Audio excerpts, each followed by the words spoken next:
Gas that shit in there.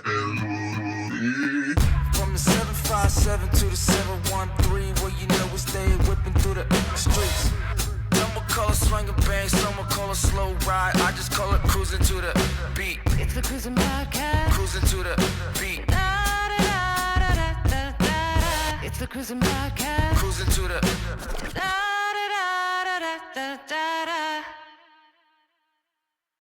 Welcome back to another edition of the Cruising Podcast. I'm your host, Andrew Cruz, and today is Monday, April 27th. Oh my gosh, this month is going by too quickly. Okay. Welcome. So today, for the first time in a long time, we have a guest on the podcast today. We have the marvelous Micheal Carroll from the Comicast. How are you doing, Micheal? I'm good, Andrew. Thanks for having me. Yeah, we were talking before we started recording, and we were trying to figure it out. It's been 2023 or something like that, because we used to do Warrior Cast for a little bit, reviewing one of our favorite shows, Warrior. And it's been forever. I didn't realize it's been that long. It's been so long. I'm sitting here. I was like, yeah, I haven't had Micheal on here since I haven't had any other guests on here. So it's only fitting to have Micheal be the first actual guest on the pod. So I was like, Thank you. I had to pull out the bat signal, and I was like, he said yes. And then it especially with the subject matter that we're talking about today, it's like, yeah, all right, cool. So I'm very happy. So where can they find you, Micheal? You can find me pretty much everywhere at Producer Mike 975 on all the social medias.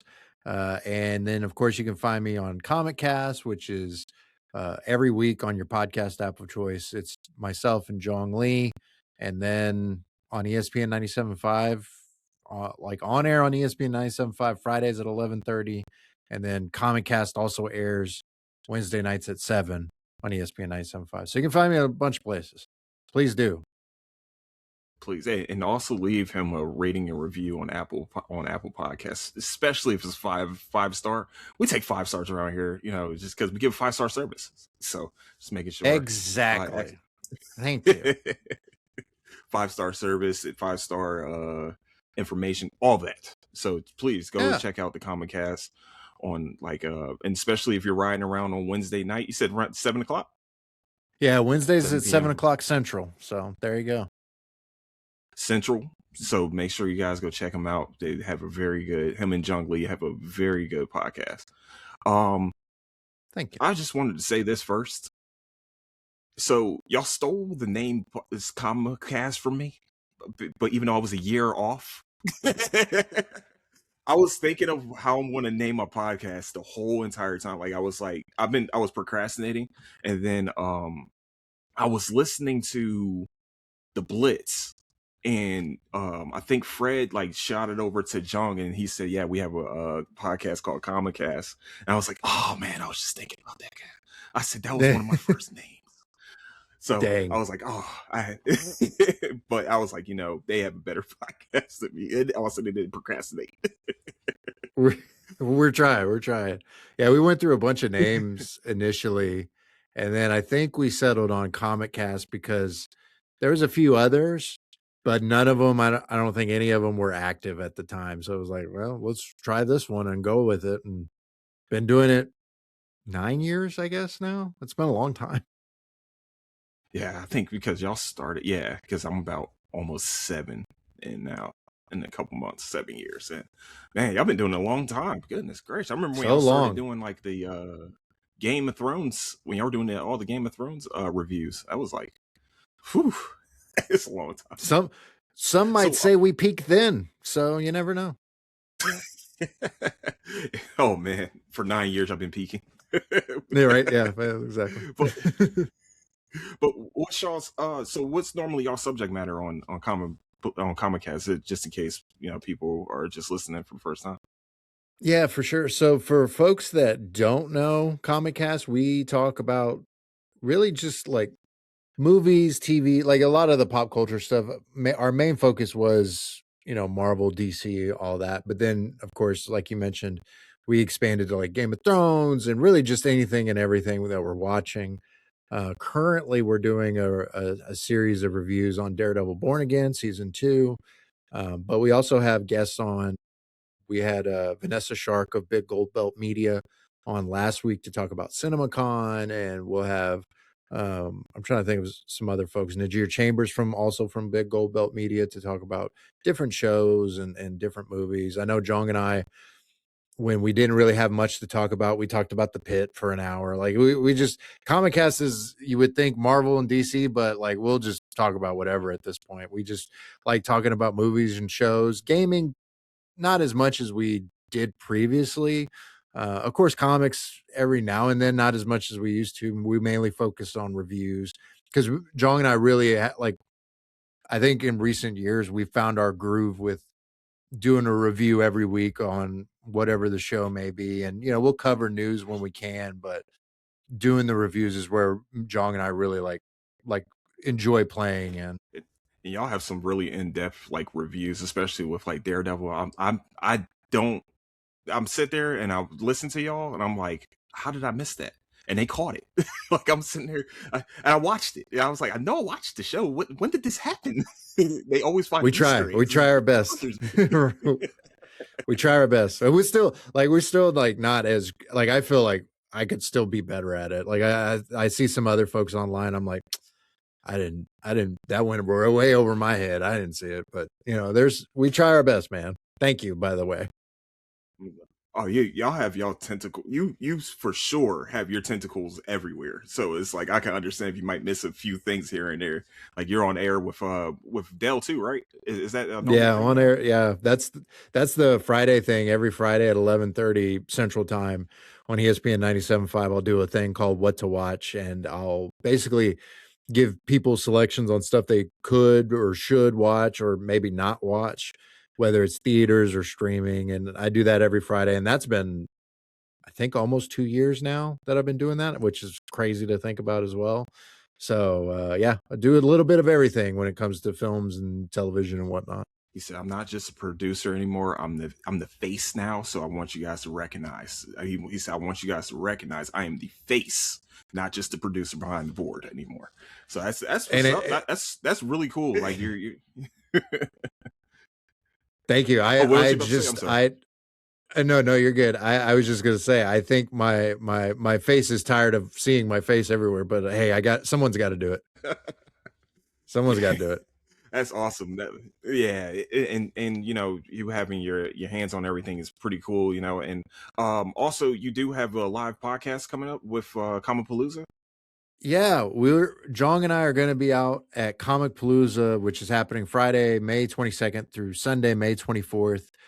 We don't have the time yet or the day yet. They're still working on scheduling. I keep saying it's going to be like in the next week or so, but I don't have the know. I'm not in the know on that stuff. But we should be getting that in terms of date and time of when we'll podcast live from the show floor once again at the George R. Brown Convention Center. Always a blast doing it. I think this is going to be our, seventh year. Yeah, seventh year doing being out at Comicpalooza, and it's always a blast to do it. We did it last year. Well, sadly, Jong couldn't make it right before we started podcasting live because he had an accident going to George R. Brown, but luckily he was okay. But sadly, he missed the podcast. So hopefully this year it will be not only the return of Comic Cast to Comicpalooza, but the return of one Jong Lee. I feel like this is before everything else. Jong has like some of the worst luck that I've ever heard. 100% in my life. 100%. 100%. Yeah, I know. No, he'll acknowledge it. He'll acknowledge it because he's had sinus infection. That happened last year. Literally, I think it was like it was like 40 minutes before we started. I get a text that's like, "Hey, just was in an accident. What? Are you okay? Is everything fine?" And he was fine, but of course, by the time cops and everything got done, there was no way he was going to make it to George R. Brown in time. So, yeah, I just want him to be safe. I need him to be in like a bubble or something. I don't know, like something, a protective dome of some kind to help him get to George R. Brown this year so we can podcast together, along with a few special guests as well. Wow, that's awesome. That's cool. 7 years in a row. Ooh, with all those people walking around. Ooh. It's wild. I remember doing it. I was just like, man, I was so nervous.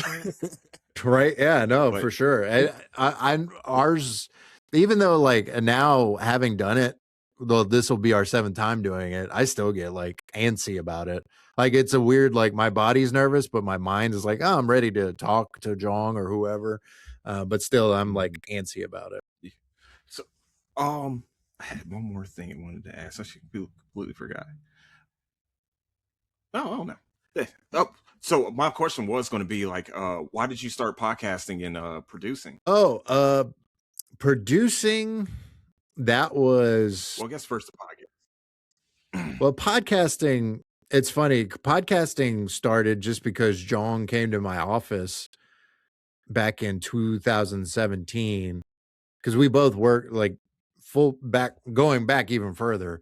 Jong and I worked together at ESPN 97.5, going back to 2009 when I first started interning with ESPN Houston. And he was like a board op at that time, and he would train me on the board and do all that. So then we worked together. He was the assistant program director. I was executive producer. Eventually I became production director while he was programming coordinator. And, you know, we just always have been working together from 2009 through 2017. And then 2017, he came to my office. I was like, hey, we talk about all this nerd stuff. Do you want to talk about it on a podcast? I was like, yeah, sure, I'll do it. You know, I'm down. And then that's kind of, we just started it from there back. I think he came to me in like May or June of that year, because the podcast or maybe even early July, because the podcast started in July 2017. And so we've been, you know, going ever since, and we haven't missed a beat outside of 2021. I think it was the birth of his first child. And then I was having just family drama with my grandparents had a lot of health issues and stuff like that. So we got away from podcasting, I think, for a while there. We didn't podcast for a few months, maybe even like 6 months, something like that. Then we came back, and I think it was 2022, and been doing it ever since, just chugging along, having a ball doing it. So it's been a wild ride. And then producing just kind of came from doing the producing at ESPN 97.5. That's how I started out, as a board operator. As an intern, I started out as a board operator, and then kind of working my way up the ranks, and eventually doing more of a production job with production director. But podcast producing kind of came from experience of producing radio shows. So, and now I'm more, because for a while there, Jong was what we would call the 1, and I was the 2, where he would lead everything and I would react. But then I think eventually at some point we did a switch, and it's worked pretty well ever since. Yeah, that's what I said. There was because, like I said, I started off as a fan of the podcast before we became friends, and it did start off with like John kind of leading it, doing a little bit of a lead, and then like it seemed like there was a subtle switch. I think I think you did a few by yourself before y'all did that little switch. So it's like, I mean, sometimes you gotta mix it up a little bit. Yeah, but it definitely has worked for you guys. And yeah, thank you for saying that. Yeah, it's something that I think it just kind of developed from, like, Jong got busy, of course, having, you know, his family got busy and job and all that type of stuff. So it would become, like you mentioned, episodes where I would do it and I'd just bring somebody in and I would try and do my lead thing at that point. But then I think with all his stuff that he had going on, it just was like, it's just easier if you do the leading and I'll follow your lead. And I'm like, yeah, that's cool with me. So then it kind of been doing it ever since then. It's been great. Hey, you guys, like I said, like I know I keep saying this before, but you guys have like, you do your homework on the shows, like, for sure. It makes me, like, whenever we were doing Warrior Cast, it made me do all my homework, because I was like, yeah, I can't let Micheal down, man. I gotta get, because if I gave you something that you never heard before, I was like, yes, I got it. I think it was like the Bruce Lee daughter thing, and he was like, oh, I didn't know that. I was like, yes, finally. Yeah, I had no idea. Yeah, it's like stuff like that. You know, the stuff like that you learn over time of like how to like I didn't understand about note taking and whatnot years ago. So now I feel like I'm in a better spot when it comes to note taking and watching stuff and just trying to look at it differently than what I used to the way I used to look at it, if that makes sense. Oh yeah, that's just like that's 9 years compared to 7 years experience. Just letting everybody know. But we maybe we've been talking about you and everything. I'm so happy to finally get like a backstory on why y'all started the comic goodness gracious comic cast, and also you guys doing the comic palooza for 7 years. That's crazy. Um, Wow. but the meat of the podcast, why we came together today, is because we both have a love for martial arts movies. And I was like, there's only one person I could talk to about this. I mean, this is literally, we did a whole podcast, like 10 episodes, talking about one show that's completely martial arts. And that was Warrior, of course. If you guys have not seen it, have not catched us talking about it yet, it's called Warrior Cast. They're literally in the title. And if you haven't watched Warrior yet, you are tripping. You need to go watch it. Don't stop now. Watch after we're done talking. So, when I came to Micheal and I was like, "Hey, do you have a top 5 martial arts movies?" And he was like, "Yeah, I'm down to be part of it." And I was like, "Cool, let's do it." And so, I'm not gonna lie to you, Micheal. I have about 10, and I just couldn't find 5. But I do have honorable mentions, I promise. So I don't know if you have any honorable mentions or anything, but it was so hard to get it down to 5 that I love so much. It's funny because when I was building my list, there was 4 that came to mind immediately that I was like, yeah, these got to be in my top 5. And then the 5th one, honestly, like it could change depending on the day, but like this is where I'm at right now.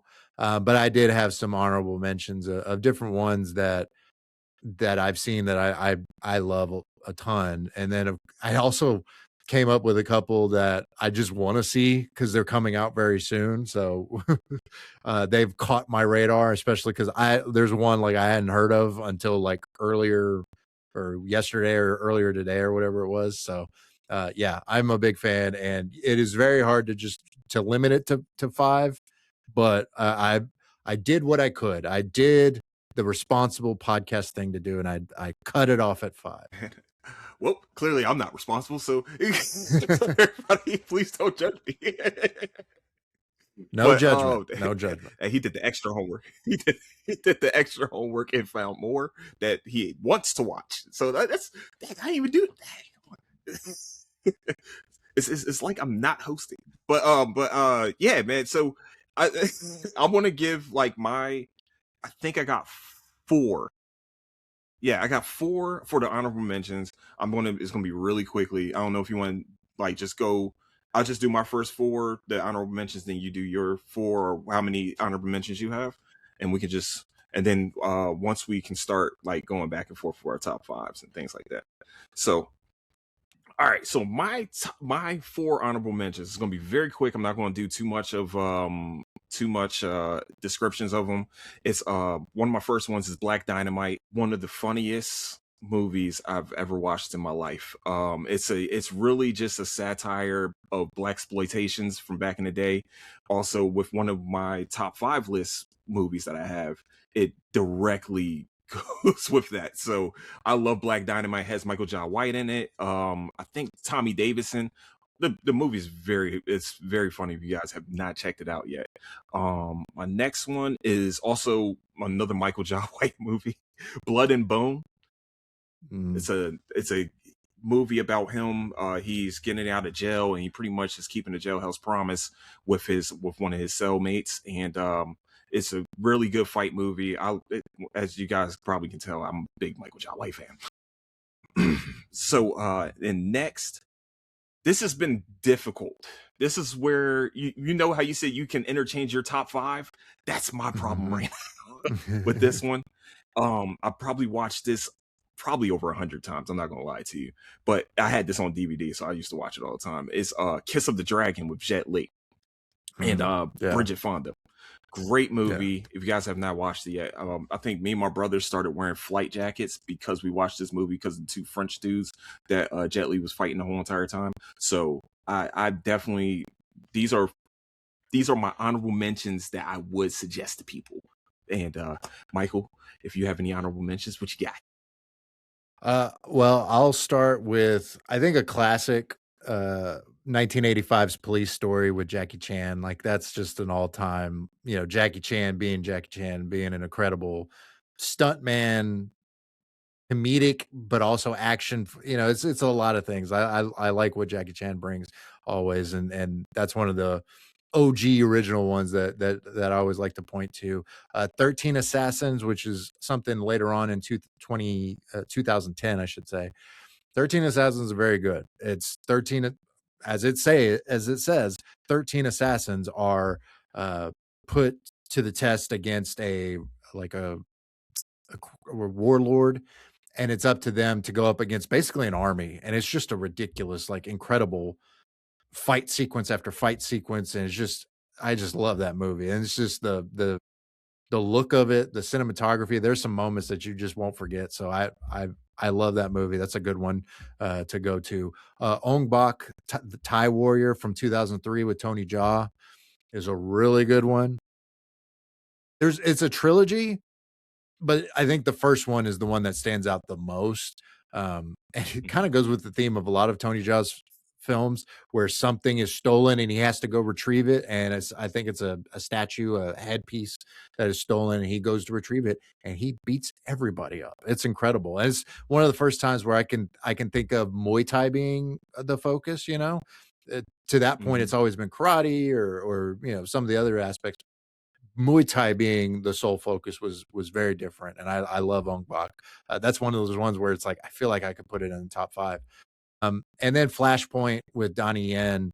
I mean, there's a fight sequence in there that's just insane, and it blends like MMA with martial arts, and it's just so good. Flashpoint 2007, definitely recommend it. And all 4 of those, I go see them, go watch them, rent them, whatever you got to do. Yo, especially Ong Bak. Oh my goodness, I remember that was Yeah, like Ong the Bak. first one we saw Muay Thai being used, and I was like, yes, this is pretty sweet.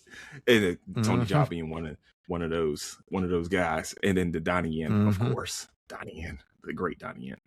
All right, so we're gonna start off with I couldn't really put numbers to these. I didn't really put a list like number wise, but I guess number 5 would be The One with Jet Li. If you guys have not watched this is a multi-universal movie, kind of like, I would say, what's the sword movie? Oh my goodness, I just had it. Highlander. It's kind of like Highlander. You kill one, and you get stronger with it. And so this is Jet Li killing like his own, his clone. I don't want to say clones. His universal partners, like, so he got different personalities in different universes, and each one that he kills, the one guy gets stronger, and he's being tracked down by like what's the ones on Marvel, TPA, like almost like the TPA. Like a TVA. Yeah, that's a good TVA way to describe agents. It. Which is Delroy Lindo and also Jason Statham are in this movie also. So it's actually a very good movie. The ending is hilarious at the end. I loved it. They really did a really good job with like the multi-universe, them two being pretty much time cops. And I think this is like the first start. This is the first time I've seen Jason Statham, I think. Either this movie or Ghost of Mars, but I definitely think this is one of the first movies I've seen Jason Statham, and he was really good. Kind of like a smart young cop and things. And Delroy Lindo was like Murtaugh. It's pretty much Murtaugh and Riggs as time cops, is how I can really say. Right. But if you guys haven't watched it, The One, great movie. You guys are going to love it. Yeah, and just to piggyback off of that, I think one of the things that really stands out too is, to that point, I don't think I've seen Jet Li do that kind of role where there's one version of him that's the good guy, and then the other version that's the bad guy. And I don't think I've ever seen, at least to my what I can remember, Jet Li being playing a character just quite like that. Typically, he's always the hero and heroic, but to see him being this villain for an extended amount of time, I always appreciated that. I really like that. That's a good one. That also a nice blend with sci-fi and everything. Sign me up. Mm-hmm. Was last thing on that with Jet Li. The first time I seen Jet Li was Lethal Weapon 4. Oh, Right? yeah, Was yeah, that 4? yeah. Yeah, it was 4, where he was the bad guy. Yeah. He didn't really talk or anything like that. This is the first time I really got to see him have a personality with different characters too, which I thought was pretty cool. So I guess it's my turn. Yeah, for me. So similar to you, I couldn't really. It was hard to just like try and rank them. So I didn't want to try and rank them. But for me, when I was building this list, I was thinking about it in terms of impact for me personally. And so the first one I'm going to start off with, again, it's not in a specific order. It's just what had made an impact on me, especially when it comes to martial arts films and my love for them. And the first one being Bruce Lee's Enter the Dragon from 1973. It's one of the first martial arts films that I can remember watching. Like, obviously I wasn't around for it when it first came out, but when I remember watching it at like my grandparents' house, like on a Saturday or something like that, probably when I was, 10 or 12 or whatever it was, when it was showing on channel 20 or 26 or something, when they would do their weekend movie sections. And I remember just the fight sequences being just incredible to that point. It's something where it's like, I never saw anything like that to that point, coming from, I don't know, Power Rangers and whatever else I could think of at that time. Seeing Bruce Lee like go hard at people and his gravitas, like you felt the energy when he was on screen, the pure, like, I don't know, like, just he had the presence about him. And that speaks to who he was as an actor and as a person. There was a presence to him that just went through the screen, and it was just an incredible film.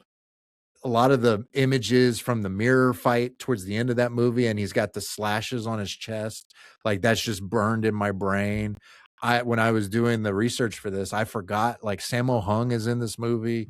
A young Jackie Chan, not named, but a young Jackie Chan is in this movie as a really just a henchman, but still, like, he's in this movie. Yun Biao, he's in this movie. Like, there's some legendary actors in this one, and it's one of the biggest impactful movies, and I think not just for me, but for martial arts movies in general, especially when it comes to mainstream, like what we would consider mainstream here in the US. So I adore this movie. I would watch it again right now, but we're doing a podcast, so I can't watch it right now. That's crazy because of course that's on my list. Yeah. So I guess to talk about energy too, but it definitely is our introduction into the martial arts movie for sure, especially with Bruce Lee. He was the perfect person to do it. Like you said, there's like a young Jackie Chan, great fight sequences that are timeless. This is one of those movies you can just go back and watch it over and over and over and over again without ever getting bored. You probably find something new from it at each time. Of course, they had John Saxon, and also Jim Kelly was in this movie also, which is pretty much one of my favorite martial arts actors too, is Jim Kelly, who's definitely going to be on this list at some point. And for sure, I probably watched that movie so many times. Probably a times lot. I shouldn't have been watching the movie because it's almost rated R. I probably shouldn't have been watching it, but that's just what it is. It is, you know what I mean? My dad used to have, like, some of you kids might not know what this is, a VHS of this movie. So Yeah. I definitely have used to I watched that until that tape burned. Right. Right. That movie's been watched a lot. So especially by martial arts fans, we all can relate. I'm sure if anybody has a top 5 list of martial arts movies, this is probably up to the top, or the one that introduced you to really good martial arts. So I definitely agree, and that's what's definitely on my list too. So um I'm glad we're on agreement on that one. oh, absolutely. Well, oh yeah, I think if you're a martial arts fan, you have to put it would be a sin not to put Enter the Dragon. But I guess I'll go with my another one. I know some people probably never heard of this before, but it's called Black Belt Jones with Jim Kelly. My dad used to have like I keep saying VCR. I know VHS tapes of this movie. I think we both watched this movie so many. This is my introduction, my other introduction to having black people being part of martial arts movies. This is first time we see a black lead. Pretty much it is set in the 70s with the black exploitation being like very prevalent at this time. So it definitely follows the same themes of all black exploitations. You know, somebody's trying to take over the neighborhood, aka gentrify the neighborhood, and he's sitting here trying to stop. His name is Black Belt Jones, and he's stopping them from taking over his neighborhood. Also, there's like this huge drug dealer that he also has to fight. Of course, there's funny moments in this.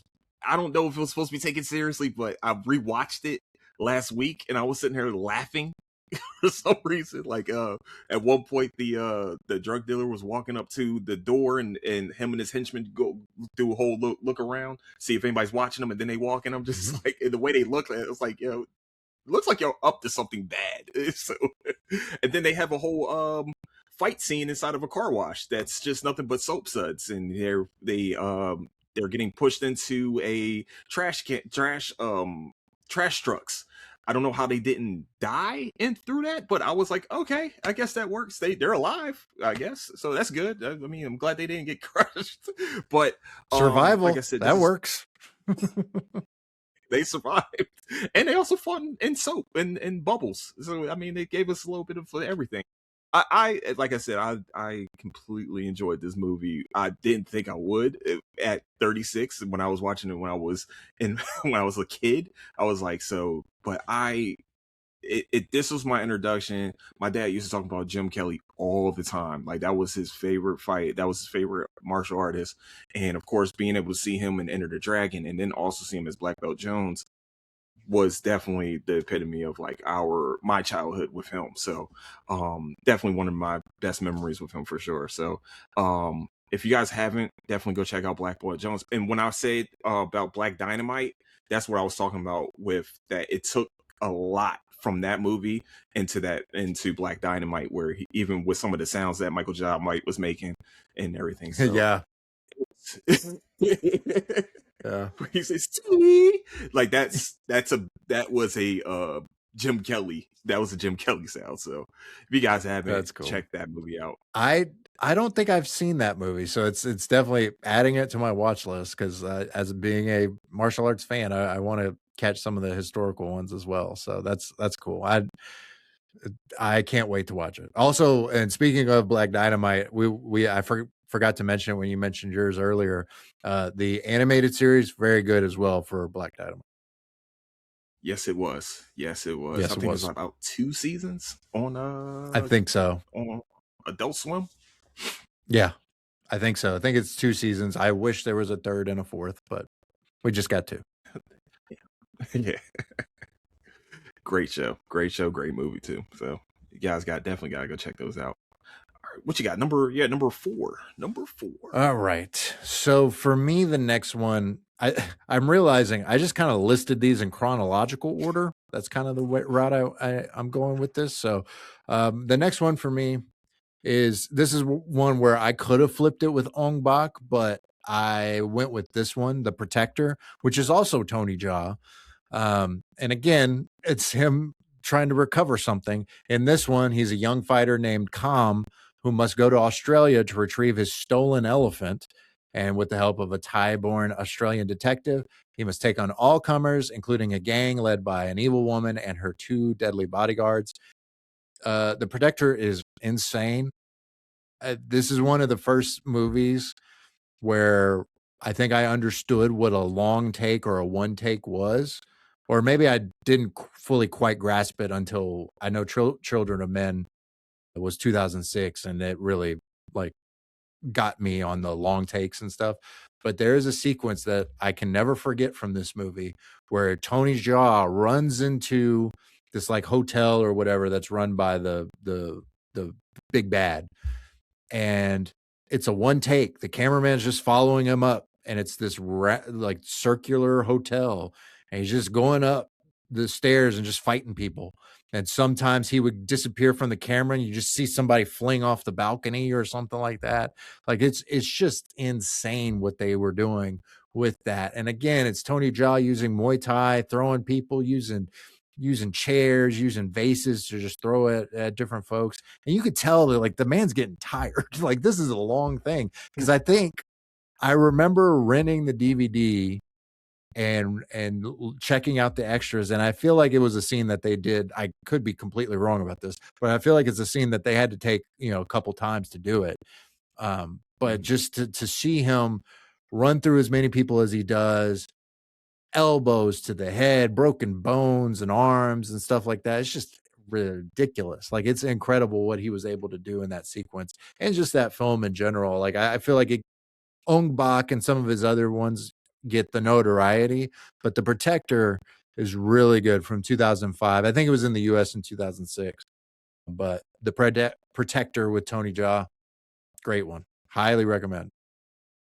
When one takes are done right, they're like the best scenes in a movie, especially when it's especially in martial arts movies for sure. And when you see them going flinging, like I would say like one of my favorite one takes has to be the Daredevil, where he's walking door to door beating up those drug dealers in the first season. Yeah, that's what you got me thinking. I'm like, it sounds like Daredevil when he just like disappear for a few seconds. He come back, he got like 3 people. So yeah, it's like that. It's like that. There's I was rewatching the sequence, and there's a moment where it's like lattice work or something like that he goes behind and he's fighting people, and all of a sudden you see this head come out, just boom, just he's throwing people through the lattice work. And there's another sequence in that long take where he's fighting people, and a couple of guys come running in, and because the camera's turning away from him beating up the people so it can see the other bad guys coming in. They don't see him, so they turn out and go back outside, and he's actually above the doorway doing the splits, like insane what he's doing. And he hops down and he keeps going along his way. Like it's just to the timing for everything to get it right is what I always marvel at with long takes. And whether it's a 4 minute, a 3 minute, or even a 6-7 minute, like the amount of things that have to go right is a lot, because it's not just Tony Jaa, but you're dependent on all those extras, all those stunt people, all the different, just everyone's coming in. You're trying to time it out right. It's just incredible. Like I love that sequence, and it's one of the reasons why I had to put The Protector on here. Also, he's going after an elephant. Who doesn't love elephants? Yeah, who doesn't love elephants? And who steals an elephant? How can you steal an elephant? Like a real elephant? An evil person. A real elephant. Yeah. Oh. A live baby elephant. What was he fighting? Barnum and Bailey? I'm sorry. I don't think Barnum and Bailey made that one. I'm not sure. I forget what the villain. Did she work for the circus? I don't think she did. But yeah, no, it's very very Barnum and Bailey coded. Okay, all right. The Protector. So remember, guys, that's The Protector with Tony Jaa, one of the great martial artists in himself. I'm actually gonna put that on my list because I need to watch that, because I love one takes. Love them, and so we're definitely gonna check that out. So The Protector. Oh, by the way, just in case everybody doesn't know, like martial arts films, like most of these, if they're done overseas, we don't get those until a year, maybe 2. We started getting simulcast here now, but back in the day we used to have to wait years for these movies to come out, especially like Enter the Dragon. Yeah, well, it's funny you mentioned that, because when I was like putting my list together, because like in my head I'm like, I kind of know when these came out, but then I was getting confused because like you said, the international release might have been a year, 2 years ahead of it. One of the ones I have coming up is like initially was December 2008, but it didn't come to the States until 2010. Like it's wild. But yeah, more recent years we've gotten where they're more in sync in that sense. Yeah, so because especially with my next one, I think there was a pretty much a really good delay with this one, but this is the Drunken Master with Jackie Chan. It's Good one. hilarious. So most of these, like back, especially back in the day, around these times, like I think there was like the British occupation of China, and that was what most of their martial arts movies were based around. So especially with this one, it's a British operation trying to take over his village, and his kung fu style is drunken kung fu. So he has to be drunk while he's fighting people, and when he's drunk he's actually like invincible. And Jackie Chan, with some of the, like, we all know Jackie Chan does his own stunt work, so the stunts that he had to do in here, like one of them, he fell through a table. The drunken style is actually kind of a goofy kind of style, but it works. And I think the our American release, it was like, I think one of my favorite moves that he ever does is like he does like a little split, and then he kind of starts choking the person and calls down the hatch. And I used to laugh every time because he'll yell it out for some reason, down the hatch. But that movie, I wasn't always the biggest Jackie Chan. It was always between Jackie Chan and Jet Li with me. But this is one of my favorite like kung fu movies of all time. I love watching Legend of the Drunken Master. It's amazing.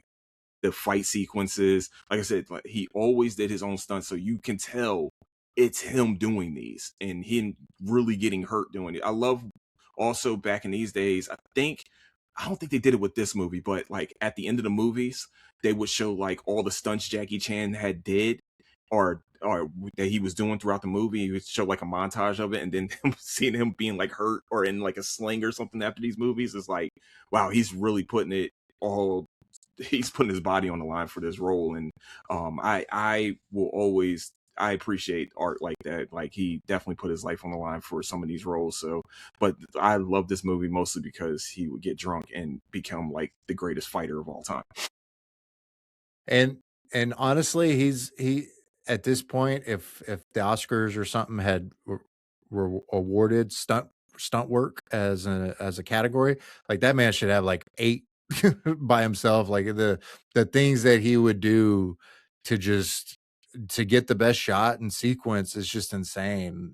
From the stuff in Drunken Master to the stuff in a lot of his projects. I mean, it's incredible what he would do and put his body on the line. Like it's wild. And him being like a top martial arts actor, he doesn't need to do it, but he does it, and he was still doing it when he was older. Like I think I forgot the name of the movie. I'm sorry, I do apologize, but it's I think he's like in his 70s or 80s now or somewhere around there, and he's still doing his own stunts. It's crazy.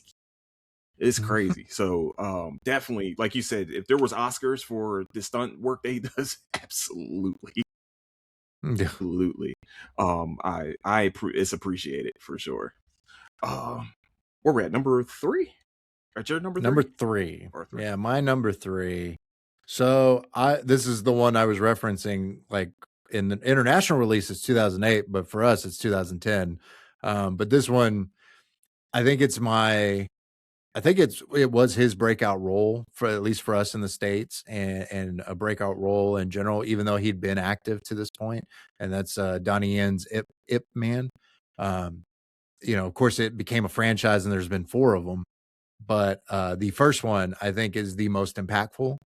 The first one being that it's during the Japanese invasion of China. A wealthy martial artist is forced to leave his home when the city is occupied with little means of providing for themselves. Ip Man and the remaining members of the city must find a way to survive. Of course, this is based off the life, kind of a fictionalized version of his life, the man who would be the mentor to Bruce Lee.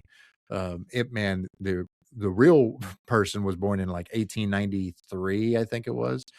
And so this is a period piece that's set, I don't remember exact timing of it, but it's an incredible film because, I mean, you have the harrowing, just the invasion aspect, And then you have Donnie Yen's Ip Man using his martial arts to have a way to fight back.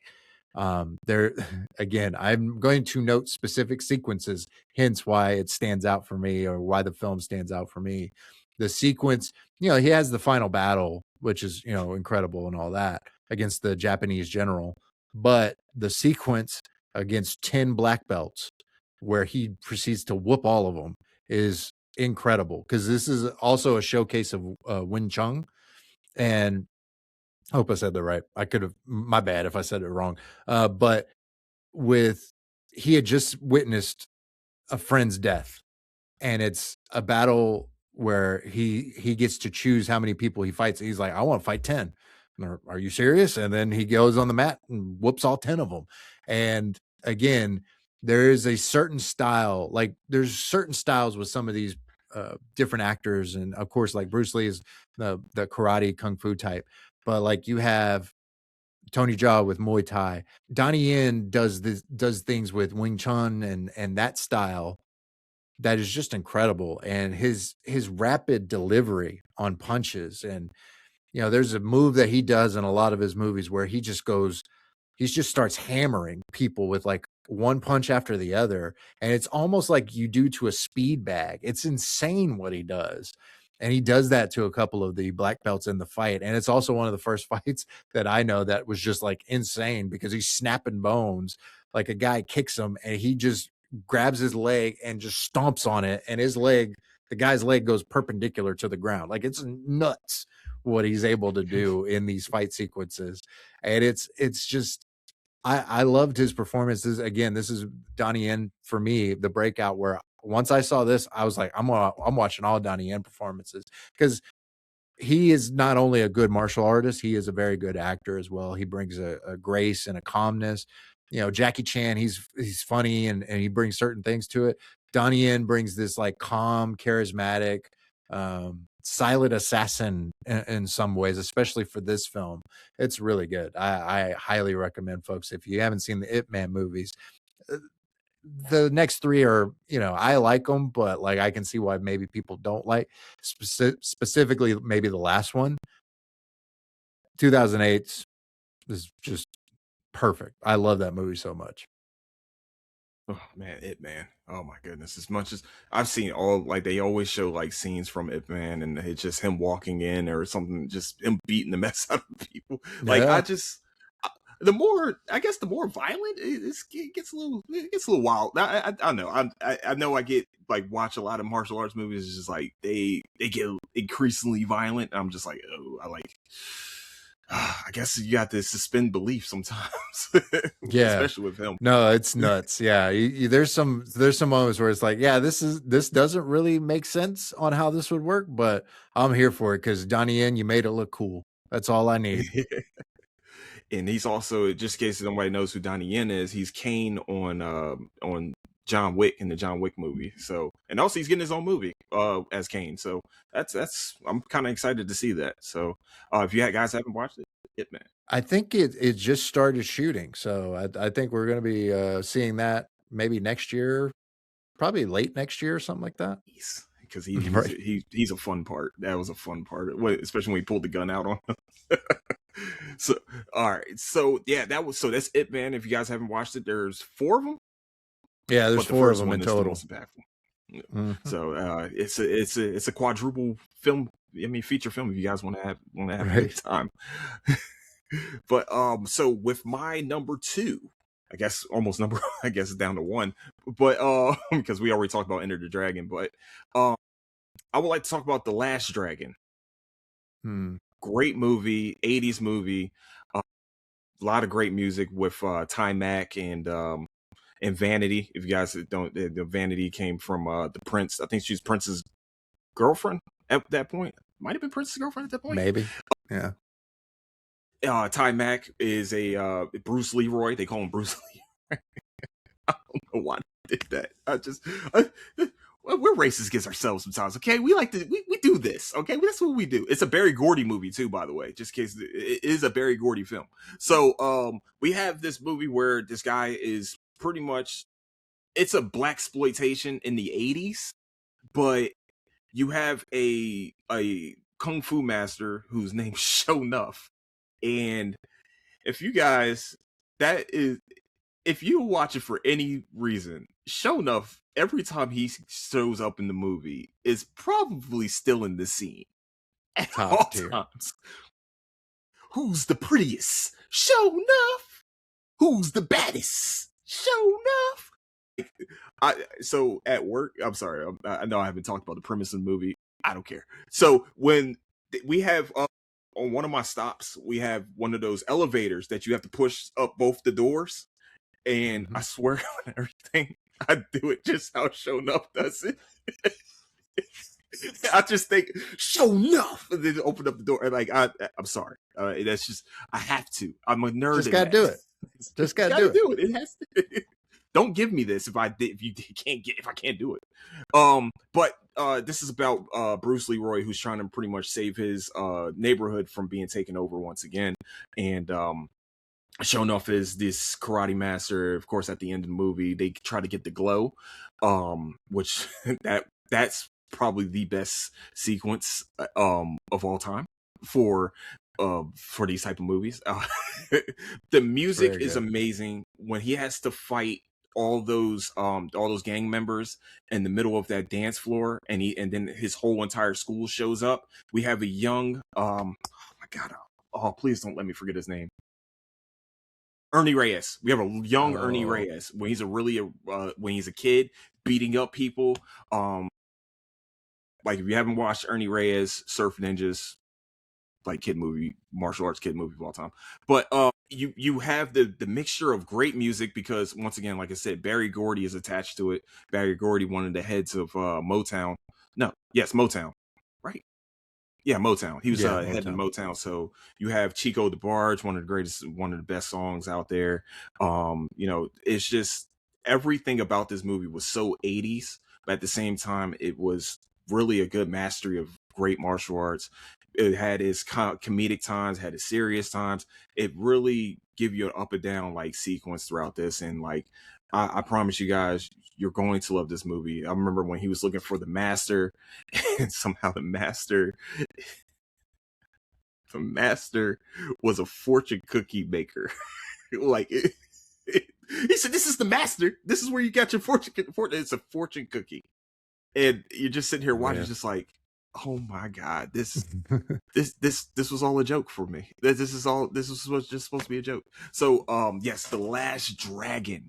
Oh my gosh, there's so many things that you could just take away from this movie that's hilarious. Like when he throws the kid into the trash can. I forgot what, because the little kids that he was pretty famous too. If I remember, it wasn't a lot of famous people in this, but some of them that you'll know later on would definitely be part of this movie. So Last Dragon, love it. If you haven't watched it yet, you're missing out for sure. A classic, 100%. Like it's very, very good movie. I highly recommend folks if they haven't seen it, go watch it. It's very, very good. So what is your number 2? All right. So mine, so to me, I feel like this next one has kind of put us in this new age of action martial arts films. And I think it had an impact not just on martial arts films, but movies in general, because it was such a key action movie point, if you will. And that's The Raid Redemption from 2012. Talk about just insane action drama, all that. A SWAT team becomes trapped in a apartment building that's run by a ruthless mobster and his army of killers and thugs. Literally, they're going in trying to get this drug lord. Of course, drug lord finds out. Not a spoiler. He finds out by like a certain level, and then just chaos ensues. And this is one of the first films for Iko Uwais, who is an incredible martial artist, and Joe Taslim's in this movie. And I forgot to write his name down, but the guy who plays Mad Dog is insane as Mad Dog, because he is not this big assuming. A lot of the films, especially early on, you would get these very imposing figures. Mad Dog isn't necessarily a imposing figure, but when he fights, you see why everyone is terrified of this man. And there's the sequence between Mad Dog and Joe Taslim's character, great fight sequence. Iko Uwais' character, I think his character's name's Rama, against machete wielding guys in a hallway is insane. Of course, Rama, played by Iko Uwais, and I forgot to write his brother in the film. They have to team up and against Mad Dog, and it's like a fight sequence that goes on for like, I don't know, like 10 minutes. It's just nuts what they're able to do with it. And the back and forth, the brutality of it all, blood everywhere. It's just, oh my goodness, it's a brutal fight. But it like, I feel like it set us on a path of one, not being afraid to showcase the fight scenes better. Not Protector and Ip Man did a good job of this too, but I think more so for Hollywood had a struggle with fight scenes, I would say, a lot of times outside of certain films. This one, I think, made a transitional effect to like, well, let's just let the guys do their thing and let's see the fight sequences happening. And Raid Redemption really showcases that. Raid 2 might be a better film, but for me, Raid Redemption is such an impactful movie that it's one of those movies I could watch any day of the week, and I'm thrilled. I'm enthralled with it. It's a very, very good movie. You know what's crazy is that like the only reason why I know about the Raid Redemption is because of you. Because I used to listen to the show, I used to listen to the Comic Cast, and you'll bring up Raid Redemption almost every episode. If you had a chance 100%. to bring it up, you'll bring up the Raid. And I'm like, I have to go watch this movie. And I finally watched it, and I was like, oh, I see what he's talking about. I see why.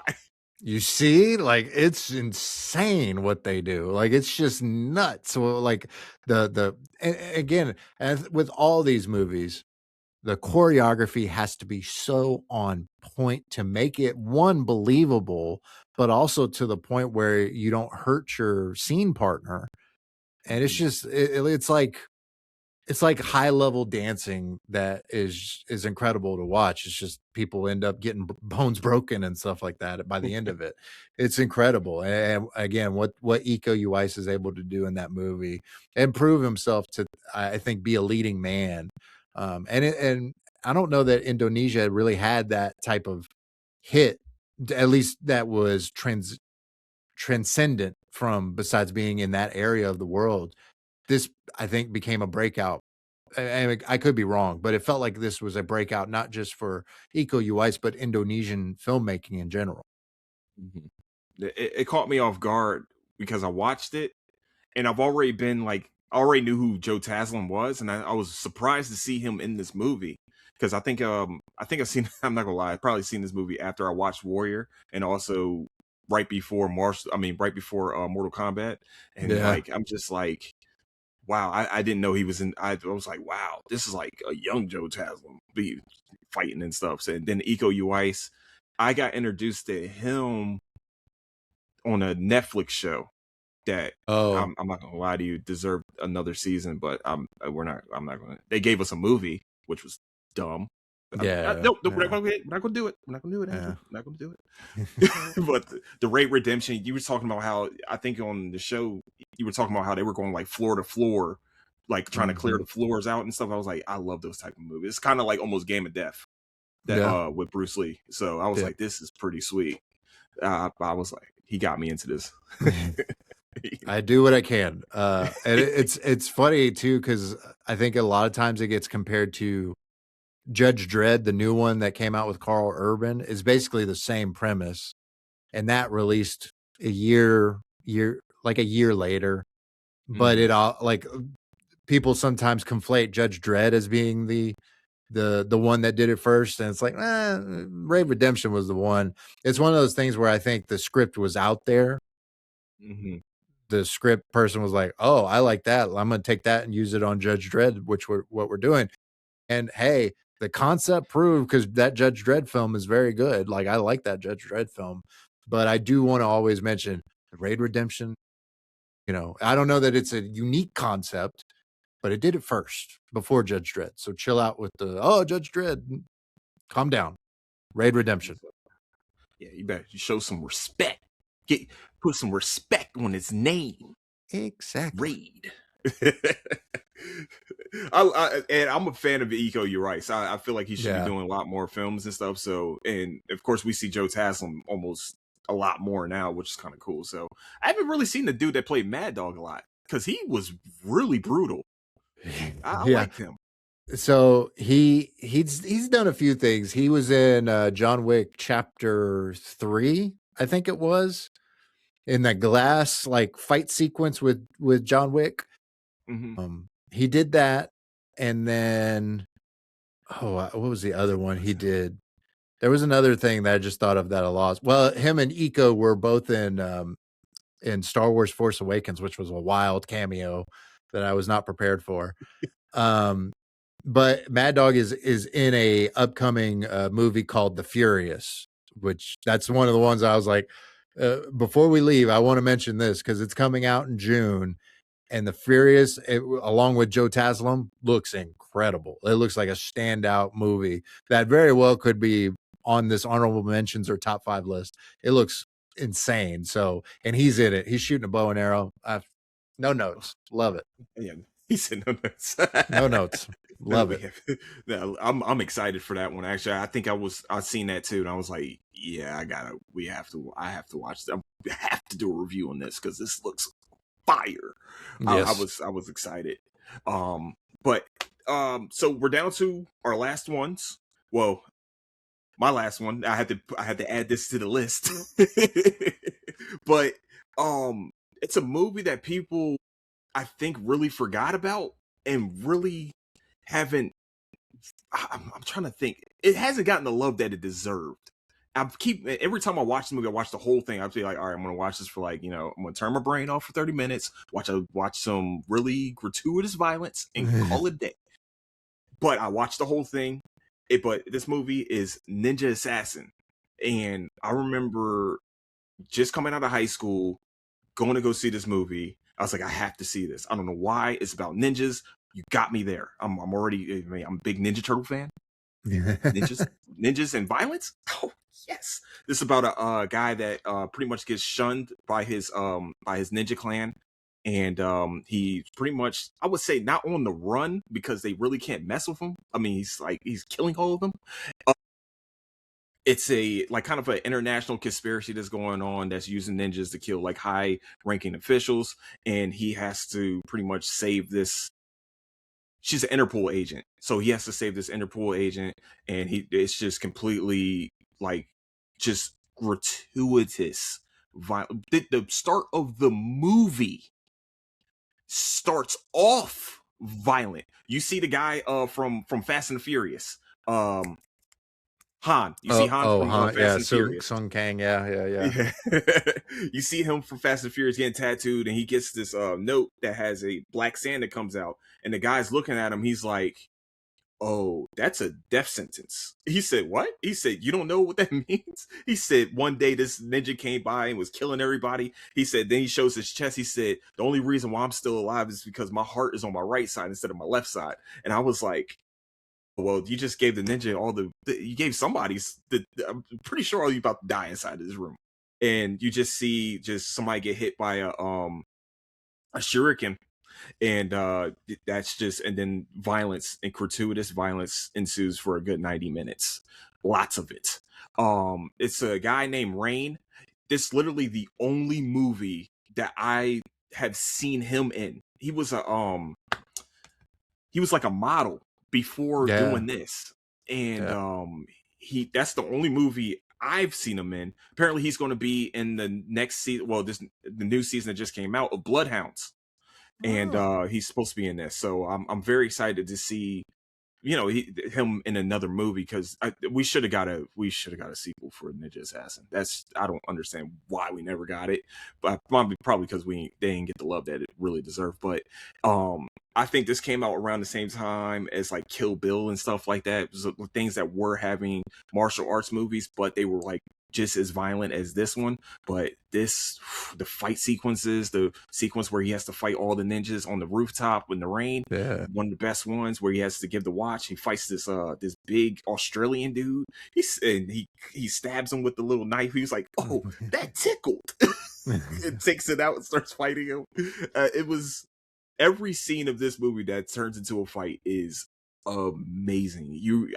I love this movie. Just I know I keep saying this. It's just if the more violent, I don't know why, the more blood and guts and dismemberments, I don't know why, but the movie's better. Okay, all right. I'm a Quentin Tarantino fan, clearly. So that movie, Ninja Assassin, I had to add this to the list because I knew we both were going to have Enter the Dragon. Yeah, right. Yeah, good call. Yeah. And Ninja Assassin is very bloody. It's a very bloody movie. So, so much blood. I think it was. I would say that rooftop scene by itself was just oh man. Oh man. If you guys get a chance, definitely go check it out. It's Ninja Assassin. I think it's like 2008. Yeah, I think so. That's a good. I forgot about that one, but that's a good one. So I guess it's my time to do my last one, right? Mm-hmm. So for me, I'm gonna go with 2018's The Night Comes for Us. Now, this is one where maybe I could have flipped it with like one of the other ones, but like I was like, this one keeps coming to mind. But it's a very, very good movie. Again, starring Joe Taslim. He plays Ito, a gangland enforcer, and he's caught amongst an insurrection within his triad crime family upon his return home from a stint abroad. And it's similar to Ninja Assassin, and it's just an insane amount of blood throughout the course of this movie. And it's also one of the first films where, kind of similar to what I was saying earlier about Jet Li, this is one of the first times where I can think of Iko Uwais being a villain. And so to see Joe Taslim and Iko Uwais go toe-to-toe, no notes. Like, again, no notes. It's a phenomenal fight sequence. And to see Iko Uwais play a different type of character is very different. And to see like the stunt choreography in it, it's a truly standout movie. It came out on Netflix, so it's there on Netflix. I think it was one of those Netflix original type things. But very, very good. Highly recommend folks check out The Night Comes for Us. It's the one when the first four, Enter the Dragon, Ip Man, Protector, and Ray Redemption. Those were my locks. This one was like, what's my fifth one? What's my fifth one? And all I could keep coming back to was The Night Comes for Us. And it's because it's a very good movie, a very good action movie that could lead to a sequel. Probably not at this point because they haven't announced a sequel. But with the way that movie ends and the way that movie rolls, it's highly recommend folks check it out. I've not seen that. I feel like that's one of those I should have seen. You should see it. Yes, you should see it. The Night Comes for Us. Watch it as soon as you can. Oh, I think I know what I'm about to do before I There watch you go. Michael. There you go. There you go. The Night Comes for Us. Okay. All right. I like Joe Taslim. His fight style is very interesting. It's like he's kind of brutal, but it's like a good like mixture of brutality and like flow to his fighting. And it's like, especially when he was on Warrior, it's just it was, and he was quiet. He's always like the quiet, like stoic type where he's just like, I mean, that's the quietest one in the room is the one you always got to worry about. And he's true. It comes true with him. It's funny you mentioned that because, I think in this one, at least from what I remember, it's been a while since I watched it. But to me, he was more, I think you see more rage in this performance with him, raw emotion and things because of the things that happen over the course of the story. But it's highly good. And it's very different from his character on Warrior, and definitely one you should check out. I'm definitely going to be checking that out for sure. And you said you had some that haven't been or hasn't came out yet. I think we started talking about one, but no, I'm glad you brought that up because before we wrap this up, I did want to mention, of course, I mentioned it earlier, The Furious that comes out in June. There's also one I just saw the trailer for not too long ago, The Forbidden City. it looks like a really good, interesting martial arts film that really is a standout. I forget the exact release date for that or release window, but I know it's later this year. But it looks incredible. Go watch the Forbidden City trailer. And then this one actually came out last year.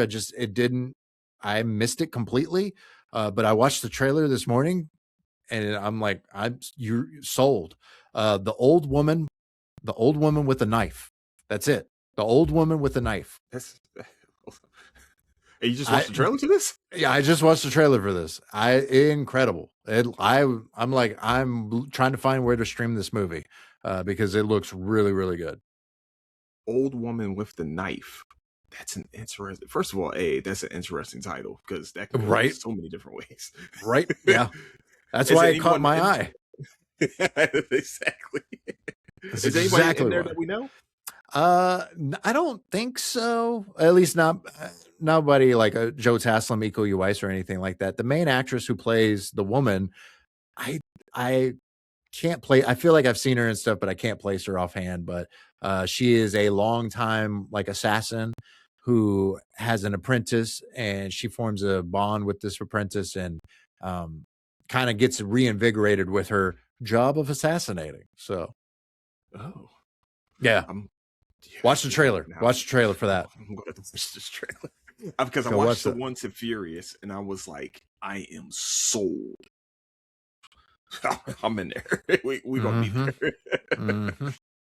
Oh man, Old Woman with the Knife. Yeah. Okay. Okay. I'm about to pull it. Y'all. I'm gonna do some trailers right now. Right.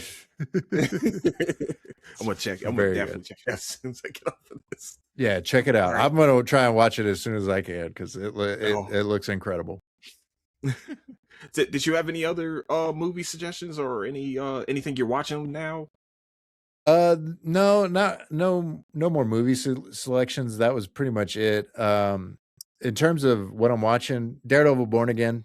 You know, since Jong and I are doing the reviews every week, that's the main show that I've been watching as of late. And then, also Legacy of Monsters. I've been watching that. I've been up and down on the season so far, but solid second season. I think I watched like the first 2 episodes, and then I've just lost. I gotta get back to watching it again. Definitely Daredevil. I've been watching. That's appointment viewing for me for sure. From came back out with another season, so we're here. Yeah, absolutely. There's a lot. I'm ready. Right? There's a lot. It's too much to watch. It's too much at the same time. Have you been watching The Boys or anything, or the Invincible? No. Well, I started Invincible, but I've gotten behind on it because of other stuff. So, and same with The Boys. I haven't even started The Boys as of yet. So, I'm hoping to start both of those pretty soon. It's been like crazy with like different stuff going on, so I haven't had a chance. All right. So guys, that is our top 20 martial arts films. But our favorite martial arts films. Of course, if you have your own, please leave a comment below on the YouTube or in the comment section of Apple Podcasts. Michael, is there any other appearances that you'll be having coming up? Well, I mentioned it at the top. I'll mention it again. Comic Palooza happening May 22nd through the 24th at George R. Brown Convention Center. Jong and I will be part of that this year. We don't have a date in terms of our podcast panel time, but we look forward to podcasting live from there. Again, you can get your passes at comicpalooza.com. And then I'll be participating in the Book Dragon Festival happening Saturday, June 13th at Post Houston. It's a book festival that's focused on sci-fi, fantasy, and paranormal books. I'm going to be the panel moderator for their author panel. The panel begins at 11 a.m. and then the rest of the festival kicks off at 12. That part of the festival is free. The author panel is ticketed. So if you go to Eventbrite, you can get your tickets there. I have the links in Comic Cast description. So if you want to go to Comic Cast, any of the recent episodes or issues, you can find the link to Eventbrite, or go follow the Book Dragon HTX, the Book Dragon _HTX on Instagram. She has everything on her Instagram page and where you can get tickets. All right, and we'll definitely have those in the description for sure. To make sure you give you guys a little bit.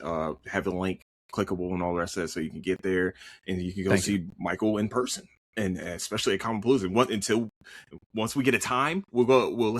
I'll let you guys know when Micheal will be on the Common Palooza stage, and you can go see him live there in at George R. Brown's George R. Brown Convention Center, and once again, you see him and also John. Hold on.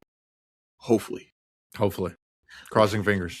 crossing fingers and toes. Cross all the fingers. Yeah, toes, everything. I would have wished upon a star for John because he needs the luck. Yes. But anywhere live you can see Micheal, great moderator. We've seen him do a lot of things live for sure. So you guys are going to love it. And with that, where can they find you again, Mike? You can follow me primarily Threads and Blue Sky and Instagram at Producer Mike 975. I have the other one, but I don't. It's a whole thing. But like Instagram, Threads, and Blue Sky is where I'm most active, so you can find me there. And just again anywhere at Producer Mike 975.